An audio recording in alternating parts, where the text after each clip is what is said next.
Welcome to Vision Forward's Tech Connect Live, connecting you to the world of assistive technology. And now, here are your hosts, Cory and Luke. Cory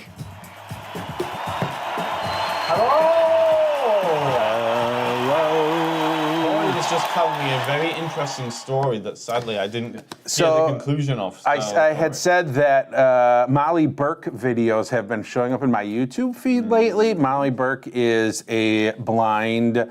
I'm not sure how old she is. 20s, 30s. 20s, I would have thought. She's got like over 1 million subscribers on YouTube. Nice. Yeah, but she wrote a memoir, and she got a letter from her editor or whatever. Her editor said that she had to change the title of her memoir because a sighted author who played a blind character in a movie or a TV show wrote a book about their experience and used that.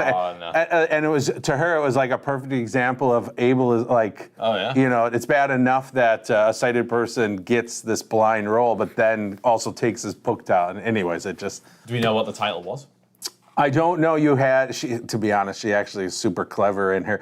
If you bought, well, the new title is Unseen, but if you buy the memoir, at the end, it tells you what the title was going to be. Yeah, which actually is pretty brilliant advertising. But the current, her current memoir is called Unseen. How about, let's throw about some book titles here. So I got one. Okay, of what? Wait, what is this? What's well, if you're writing your memoirs, Cory. My memoir? Yeah. Oh, okay.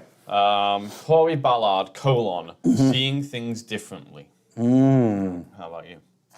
I would say Large and in Charge.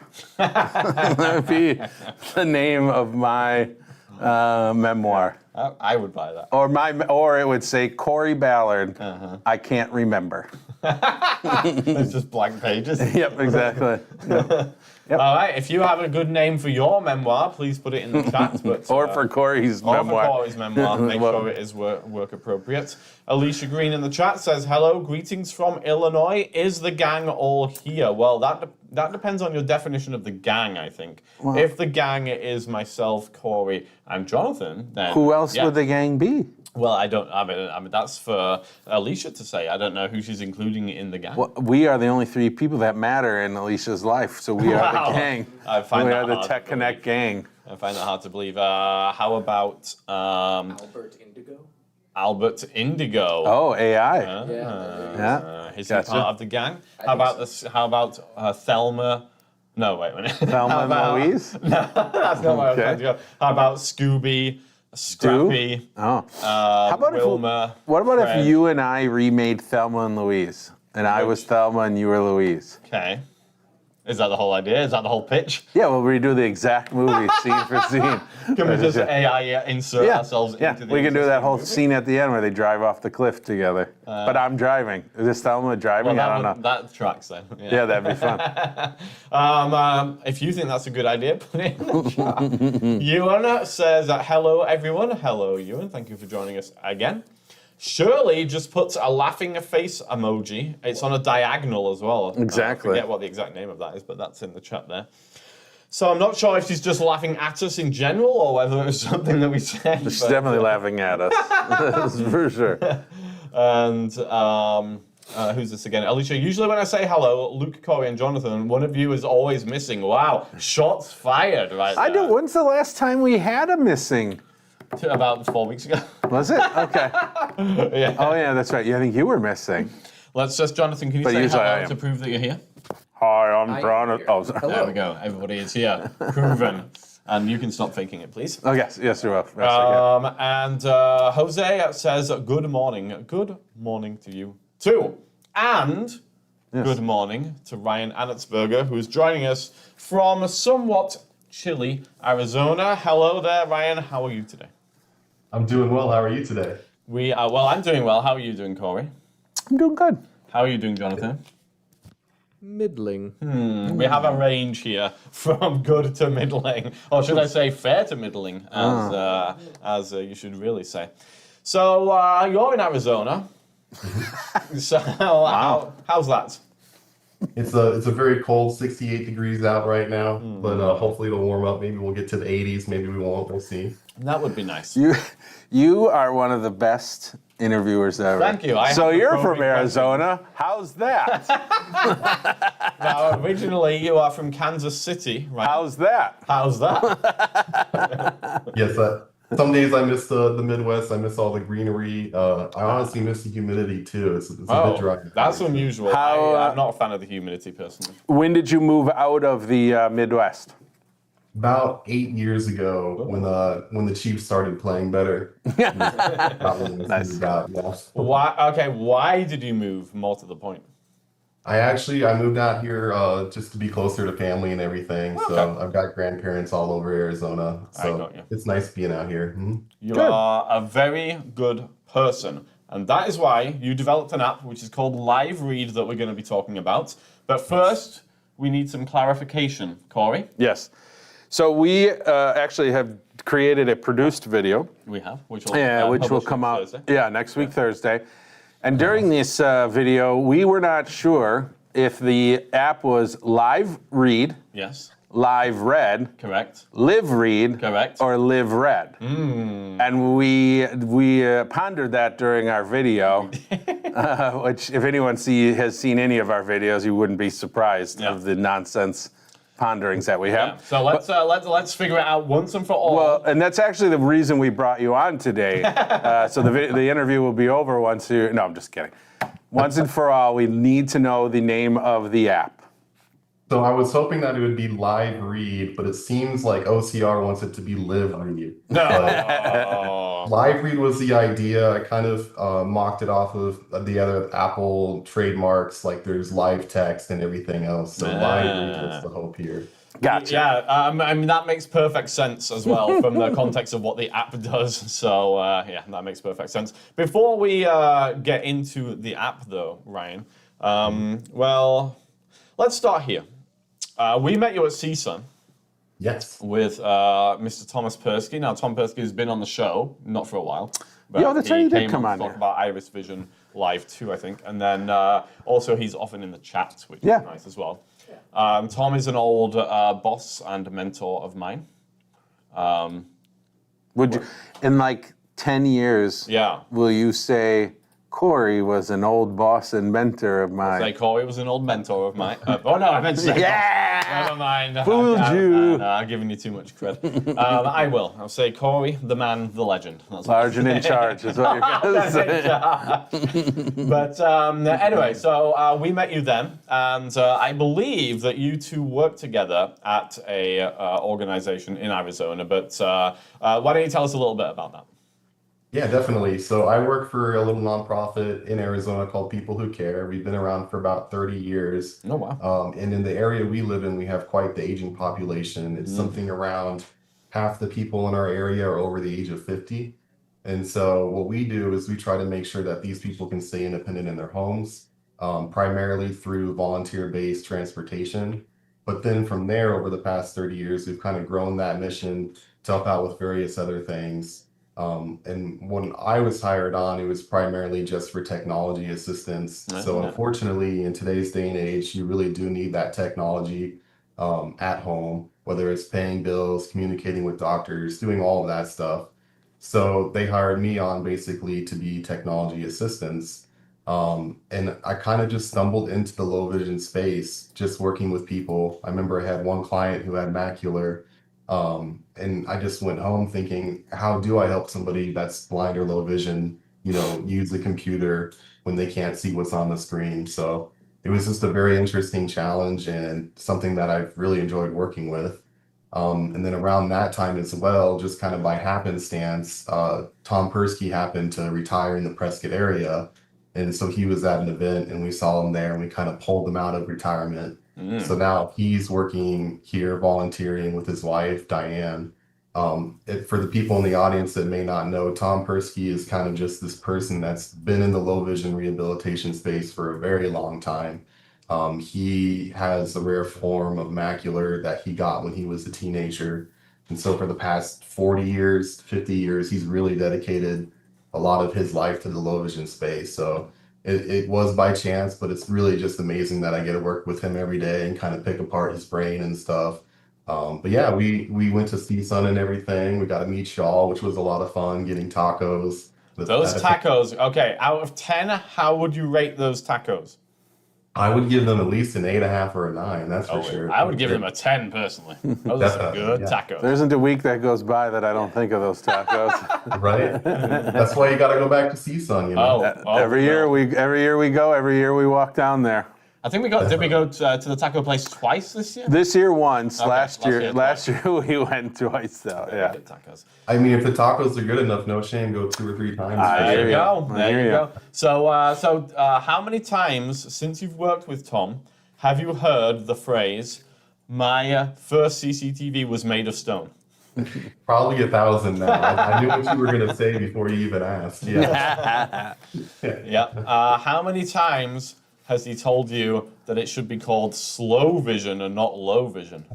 Probably another 1,000 times as well. I'm glad to see it. I'm glad to hear that the hits just keep on rolling with Mr. Persky there. Right, definitely. So now Vision Piping says a question, can they be tied with your Meta glasses? I'm not sure what you're referring to at the moment, but if you're referring to the Live Read app. Yeah, that's what I'm guessing. Yes, then no, that is not something, but we'll get into that.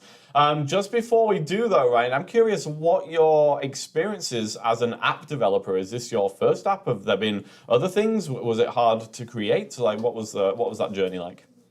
Really, so what I did, I used Xcode, which is Apple's in-house software for developing it, and then the language too, using Swift. It was a relatively easy process, but I'm not exactly, I wouldn't say I'm code literate, but in the past I've made apps. So I went through a little course where I made an app just learning how to do it, maybe in like 2018, and then I also made another app that I never published, just kind of as like a thought experiment. So really what ended up happening with me was I kind of had this knowledge and knew how to do it minus the publishing side. And I had just been waiting for just kind of a cleaner, simpler OCR or something built in, and kind of got impatient with that and decided to give it a shot. But I probably spent something like 300 hours just getting it down slowly. Wow.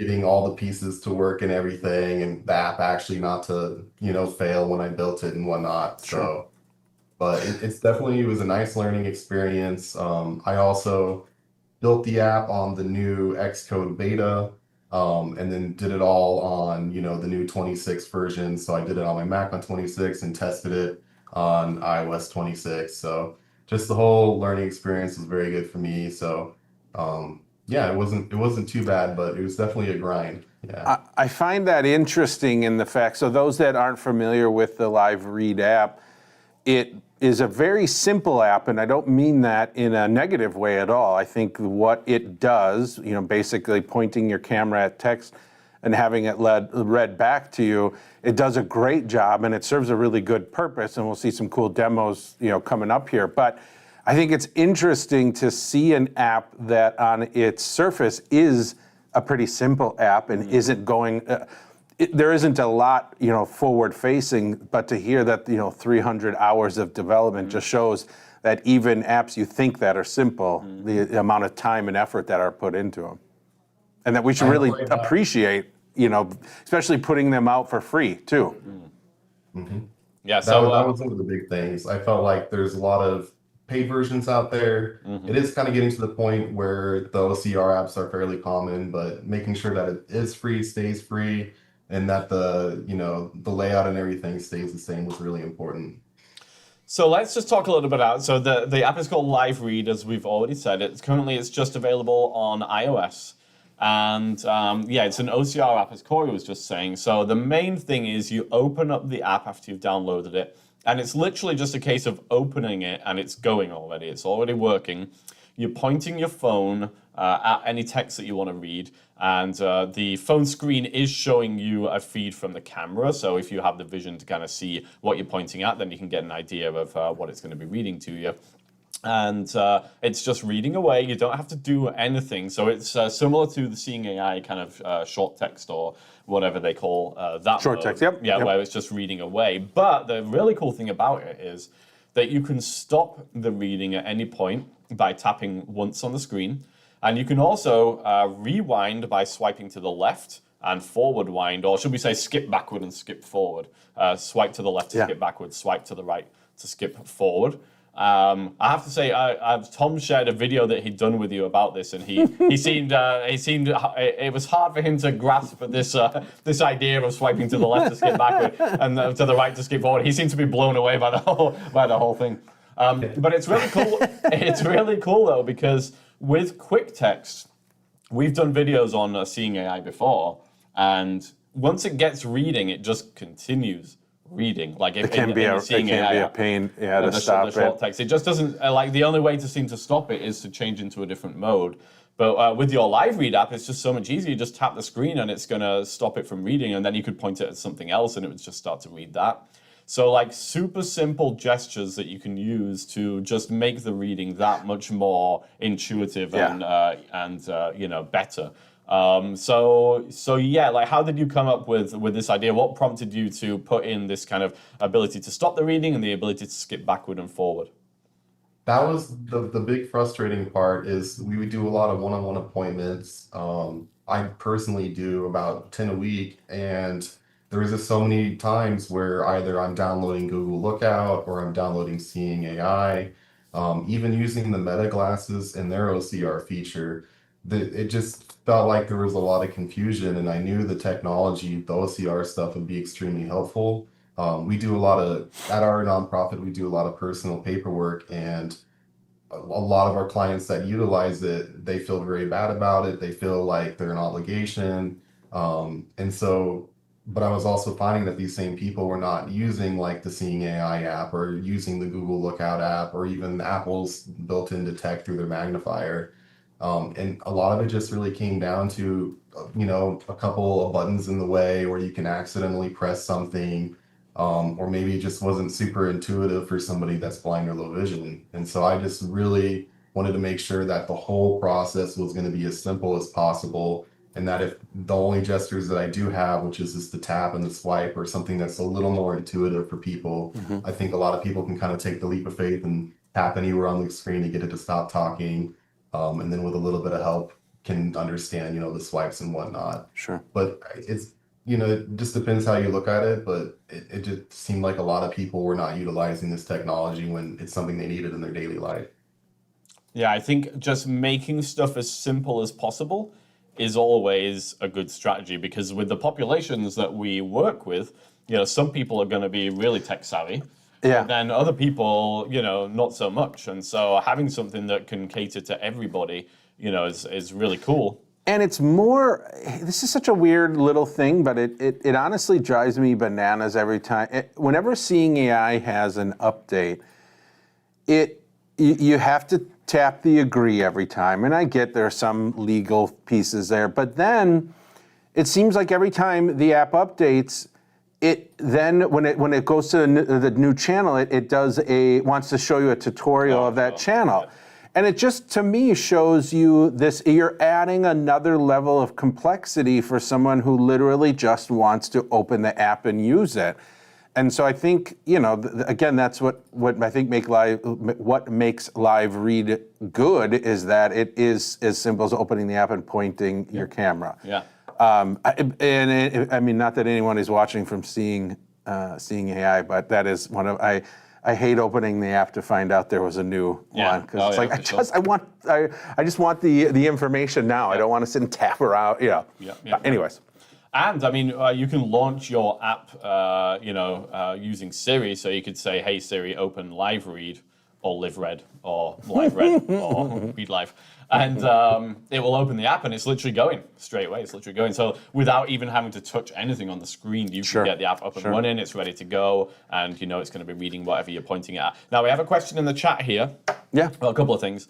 Ewan says, how can I use the app that you are talking about? So you want to go onto the App Store and you want to download Live Read, Ewan. So, and I don't know, Jonathan, if we can put a link to that. It is. No, the link's there. Okay, so we have a link in the chat to that as well. E-Learning with Erica says, I appreciate any OCR apps. So good. Yeah, it's nice to have a choice, nice to have a selection. You can figure out which one works best for you or people that you're working with. Malcolm asks the big question here. And this is a question that I did want to get to. Malcolm asks, will Live Read be coming to Android phones? Because everybody does not have an iPhone that is visually impaired or low vision. So that is a great point, great question. So do you have any plans to port this over to Android? So as far as porting goes, it's a little bit difficult. The way I made this app is I utilized a lot of Apple's libraries. So the primary thing that it utilizes in here is something called Live Text. This is a little thing that came out just a couple of years ago by Apple, and it OCRs, so it takes a bunch of text and then you can do things with it, you can filter it, what have you. And so that is something that I wouldn't be able to just directly port over to Android. Yeah. The equivalent here, Google has basically a kit that does OCR. And so I would have to basically build it from the ground up. One of the things that I was kind of focusing on with this app is that it seemed like there was just a much higher success rate with the low vision aging population that could use something like Google Lookout. And so I had just kind of been waiting for Apple to maybe make something just as simple. And so that was kind of the main focus, was making sure that there was something available on the App Store. I would be willing to put in the time, but it probably would be something that would take, maybe 3 months from now to get it up on the store. It's just another 300 hours, Ryan. It's not too bad. Probably more. And I've got to assume, and maybe this is getting better with Android now, but I think sometimes developing for Android is significantly harder, especially when it's a camera-based app, because of the wide variety of Android phones and capabilities, where when you're developing for Apple, you sort of know it's a much smaller pool of device hardware that you're working for. Mm-hmm. And I don't know if that's true, Ryan, if that's how you feel, but. We have I'm sorry. The term is called fragmented or fragmenting. So like, it's exactly what you're thinking. There's so many different Android phones running Android kind of subsets. And so when you're coding, you have to basically format it for each and every different one that's available. Oh, wow. Whereas on the iPhones, because they've kept the same, screen resolution to scale on their phones, it kind of just allows you to apply it to everything. Sure. And like on this app, I have it on iOS 15 or later, and I have it on iPad OS 15 or later. And that pretty much covers 95% of the iPhone users and iPad users. It's like 80% of people are already on iOS 18. So you're completely right. It makes it a much easier process as far as formatting and getting it to work on all the phones. Yeah, that's actually really interesting to hear from a development standpoint. How much easier that makes it. Jonathan has something to say. Let me just bring him in a second. Yeah, it's another point on the streamline element. Okay. But it's sort of something that we might not mention unless I brought it up specifically. There's no data collection. There's no internet connection required once you have it downloaded. It all does it in device. You're not worried about your privacy or your data getting leaked to anyone because it's not going anywhere. And I think that that's kind of worth noting and worth pointing out as another one of the feathers in the cap here. Yeah. So is that all true, Ryan? There's no internet required. Everything's on device. Everything is on device and locally, and thanks for mentioning that, Jonathan.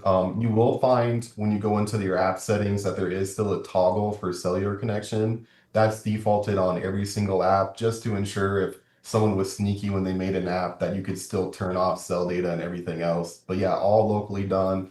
And I know that is an important issue. A lot of people do get concerned with these new tech devices, taking all your data and invading your privacy. So thank you. How would you feel, Luke, I don't want to step on your toes, but how would you feel that we do a little demo here? We've talked about what it can do, and I think people would enjoy seeing it in action. Before we do that, let me just read a couple of comments from the chat here. So we have Vision Piping. I am using it on my phone now. Right this minute. Right now. Put it in the comments. What is it reading at this moment? No. It's already here. Oh my gosh. Vision Piping goes on to say, and I have to say I love this. It works amazing. Number one, fantastic. I'm listening to this. Okay, Ryan, you've got to get this quote on your website. Okay. From Vision Piping. Yeah, from Vision Piping. I'm reading an Irish bagpipe music book, so the words are unusual, and the computer is getting it pretty much right on. All right. Wow, that's amazing. Okay, Vision Piping, I would like you to put into the chat a couple of the weird words that you would find in an Irish bagpiping book. I would also like you to post a link. I assume that you play the Irish bagpipes, but maybe I'm wrong. Book if you don't. That's what I'm thinking. It doesn't mean maybe you just really enjoy it, but we'd like to hear you play the bagpipes. Wait, how is that going to happen? Oh, like if there's a YouTube video or something. Yeah, they have a link to a YouTube video. Oh, I like it. Yeah. And we also have Eric Hartman saying there is something about our nonsense bantering on the show that is appealing, especially while living amidst I think there's the heat and humidity of New Orleans. Nonsense is an everyday event here. No, most people know that if they connect to Tech Connect or Tech Connect Live, that has always been, nonsense is one of our key pillars in our life. We have a 50% nonsense and 50% informative discussion. Yeah. So. If you want dry tech, you can get that from anyone else. Yes. Well, exactly. Not that I just called everyone else dry tech. Yeah. Well, you kind of did. You kind of did. But I did. Christina says, that is great news about no data collection. I can't use AI apps like Meta to read client info or my own personal documents. Good call. That's a very good call, yeah. So if you are working in an environment with protected information, then you definitely don't want to be sending that out over apps that are doing any kind of data collection. All right, Ewan also asked, did we make a video about the app? And the answer is yes, and that will be released next Thursday. So about 3 p.m. Central Time. Yeah, should be going out 3 p.m. Give or Central. take. All right, Ryan, did you want to give us a demo of Live Read in action? I don't know if you've got any Irish bagpipe books there that we can check out, but if you do, then let's do those. Not at the moment, but I got a book here, and so I'll kind of just show you my phone. Oh, okay. So on the apps here, we got an app called Live Read. Whenever you open this, it's going to just say read and tell you that it's open. It also works on silent mode and everything else, so you don't have to toggle anything. And essentially all you're doing here is just pointing it and it'll read text for you automatically. So I've got a book here. Stage, plays and players in the territory, 1878 to 1912. And then you just tap to get it to stop going and everything. If you have a lot of text or maybe a piece of mail, it is a little hard to demo, but I'll do this. History use method of 19th You can swipe through and skip through the lines. So maybe you're just looking for that phone number or email. And then say if you do hear the phone number or email and you want to rehear it, you just swipe left to go back. All right. Yeah.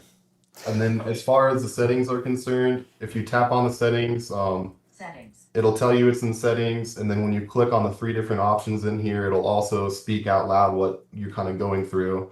So the first option is just changing the voice. Voice options.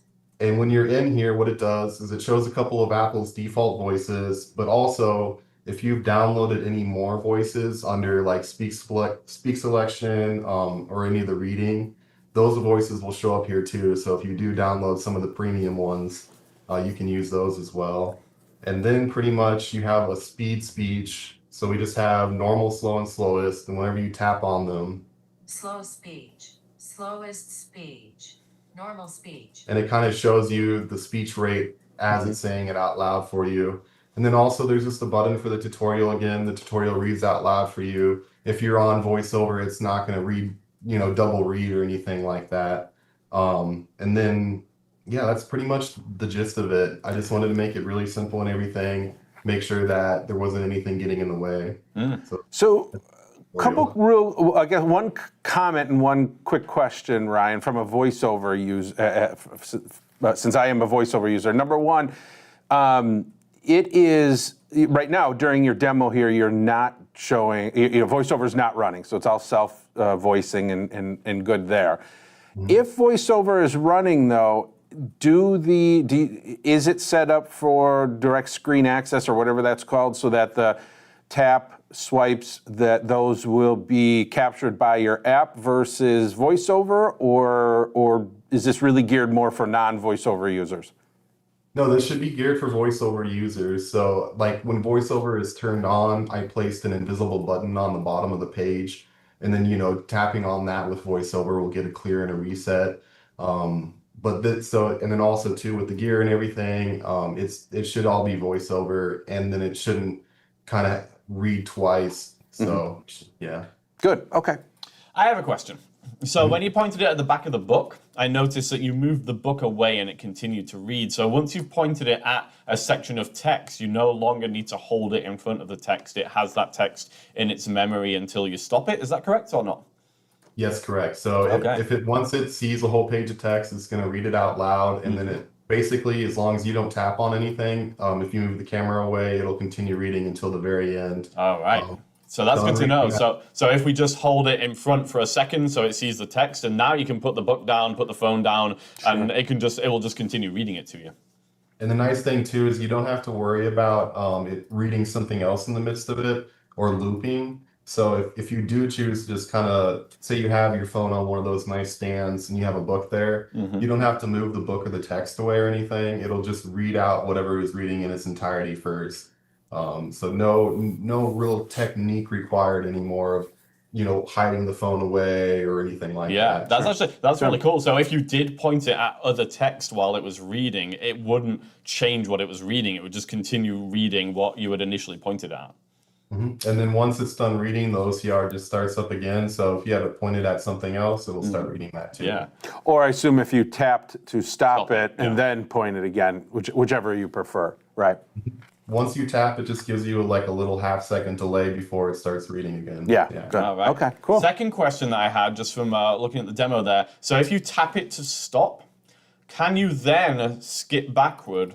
Or is it once it's stopped, then you would have to point it at the text again if you wanted to, to go backward and forward? So right now, the tapping on it completely clears it. I'm thinking about maybe kind of like the magic tap or a double tap, just to pause play as well. Oh yeah, that would be nice. Yeah, it's not a bad idea. One tap to kind of pause it and then still be able to fast forward with the swipe either way, or double tap to clear. Yeah. It's always tough, right? One of the questions I thought we'd ask at the end was just what your future development was for this app and what you add. But that's always a hard thing, because the more you add, the more difficult. Yeah, exactly. So that it's a fine line you walk when you are creating an app that's really geared to be simple. Yeah, so you would end up with like single finger, single tap, single finger, double tap, single finger, triple tap, triple finger, quadruple tap. Okay, just quickly from the chat here. Vision Piping does give us some words from Irish bagpiping. Okay. So here we go. Okay. Bag. Some of these are going to be hard to pronounce. I'm going to say Julian, Uilleann, Julian. I'm sorry if I'm butchering this. Why don't you get the app to do it? There you go. The next one I do know, staccato. Oh yeah, good. Staccato, okay. Good. And this one seems to have 3 L's at the end. Or is that an I? Okay, I'm going to assume that's an I, because 3 L's just seems crazy. And we're going to say Boakale. That's the one I couldn't get either. I have no idea what that is. Boakale. I have no idea. Wow. Well, thank you. Those were weird words. I mean, we got exactly what we asked for, and maybe next time we'll be able to pronounce them. This week in Irish Bagpipes. Join us next Can time. you bring your Irish bagpipes next time, Cory? Don't have any, but I could get some. Ryan, if you can you come on the show again with some Irish bagpipes for us? I'll find a pair. Is it a pair? Do you get a pair of Irish bagpipes? Like, how do they do that? Is it like It has to be buy one, get one free, you know? Pretty sure it's one bag with numerous pipes. with many pipes? Yeah, I don't think you buy one. I don't think you have to pay per pipe. Well, I was going to say, are those accessorized? Or maybe it like is. you buy the bag and then you accessorize the pipe? Well, that's a good question. So if you buy, like, is there like a 3-pipe pipe, Yeah. a 5-pipe bag? It's like a Sherlock Holmes like a thing. 6-string guitar, a 12-string guitar, well, that's maybe. fine, Yeah, maybe it is. Or how many bags? Maybe you can get multiple bags for like extra noises. That's a good. All right, next time we will attempt to find an Irish bagpiper for the next show. Eric, your comment about nonsense could not have been more perfect. This isn't nonsense. This is good content. Uh-huh. Shirley says, "Wow, this app is awesome. I will download it. Thank you, thank you." There you go. Well, thank you, This Shirley. is a perfect. You know what? At the end of the day, it is a free app, and why would you not add a free app to your toolbox? Right? You may not need it today or tomorrow, but it's there. It's worth trying out, and why not have it?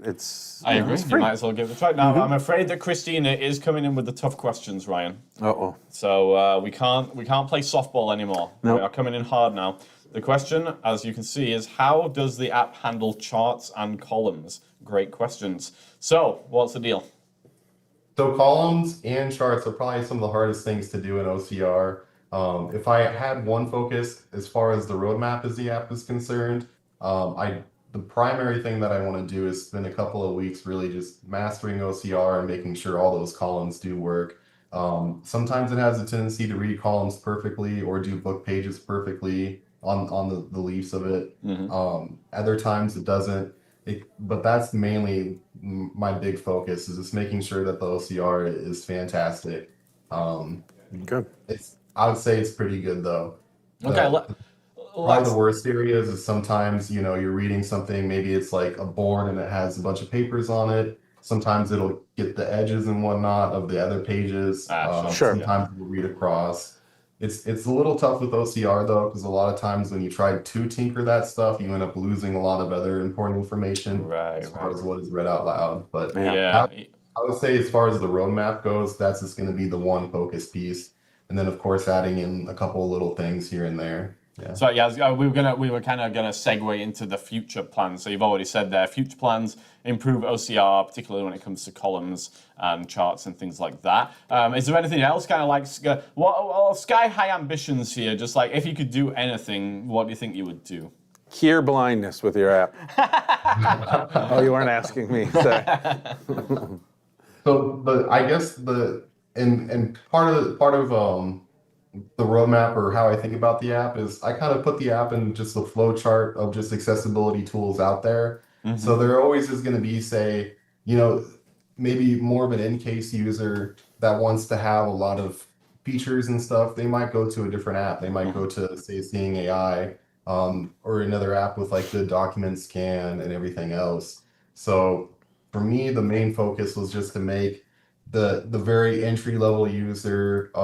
We have a lot of people that they have low vision, especially in our community. But not only do they have low vision, they're going to the iPhone for the very first time, or they're getting a smartphone for the first time. So I wanted this app to just be that very intro app, if possible, where they don't, because I see it so often. Someone clicks the wrong button or something, and then their idea of the app, now they're confused and they find the app confusing, and so they no longer use it. So primarily was just getting the app published and everything. I already did a 1.1, and so I kind of cleaned up any bugs and whatnot. But really just making sure that the OCR works every single time. And then also too, anything that requires thought as far as using the app, any techniques, I want to kind of get rid of that.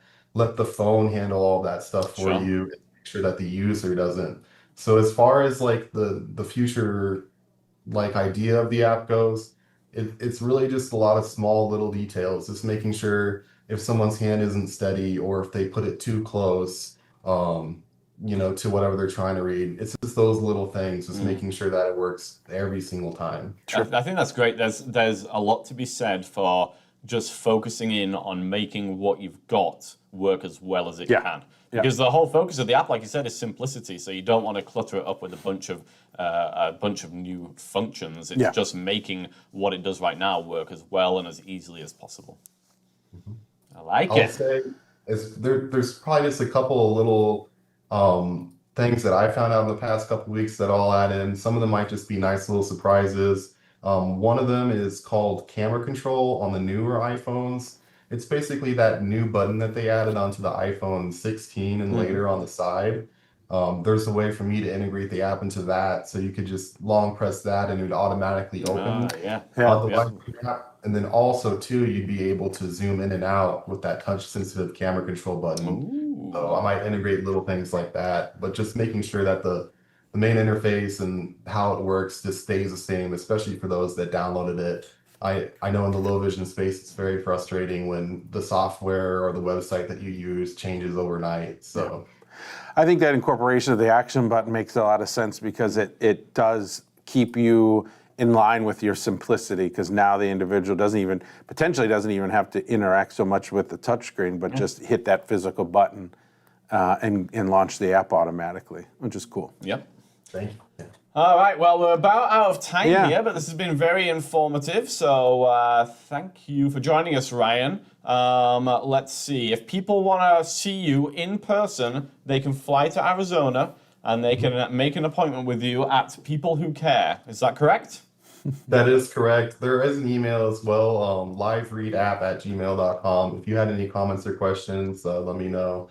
And I just want to say thank you to all of you. Thank you, Cory. Thank you, Luke. Thank you, Jonathan. I also wanted to say that I'm a big Lukey and Core fan. I think that's my favorite. That's like the law firm sound. You notice how I'm first there as well, Cory. I do. But usually they put the stronger partner at the end. Since when? Because you just it's the last thing you hear. And so you forget about what was said at the, Wow. Well, we appreciate that. When someone says free donuts, they don't remember free, they just hear Of course, donuts. are you kidding me? Of course I remember free. I don't know. Like the most important Yeah, but then you're just like, free. If you don't hear donuts, then you're like, free what? But I don't know. And I also just compliment just a little bit more too. I think a lot of people do experience a bit of brain drain when it comes to learning new technology. Oh, yeah. Learning accessibility technology, and every single time I watch one of y'all videos or even the live stream, it's always so much fun and educational. So thank you. Thank you, Ryan. We didn't even have to give him free donuts for that. I know. We're gonna have to appreciate bring Ryan on again. This is too good. That is why we do what we do. It is indeed. Well, thank you.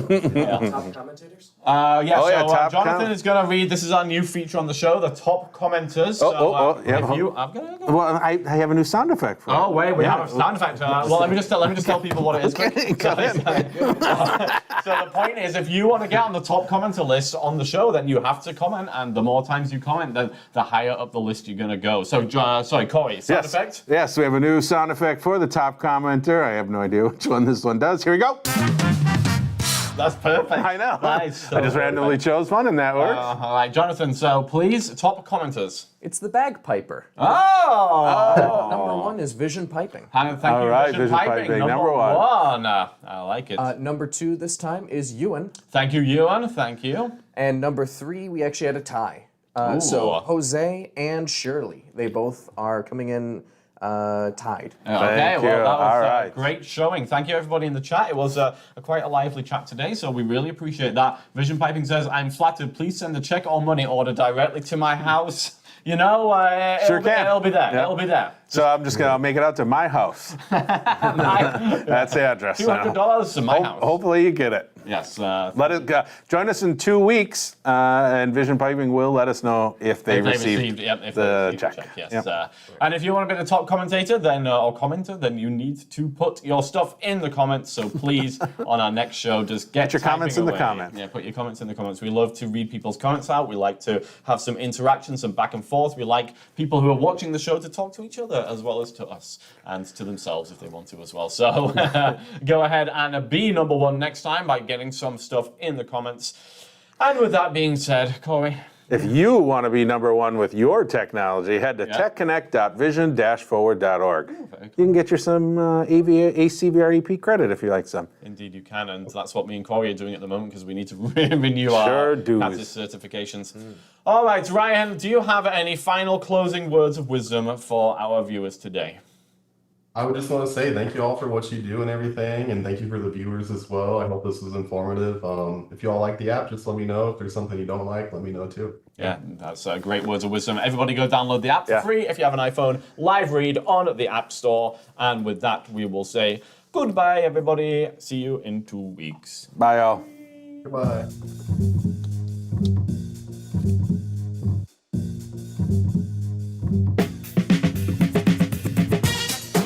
Thanks for joining us for another Tech Connect Live. If you enjoyed Cory and Luke's antics, be sure to join us next time. For all things Tech Connect, go to vision-forward.org/techconnect.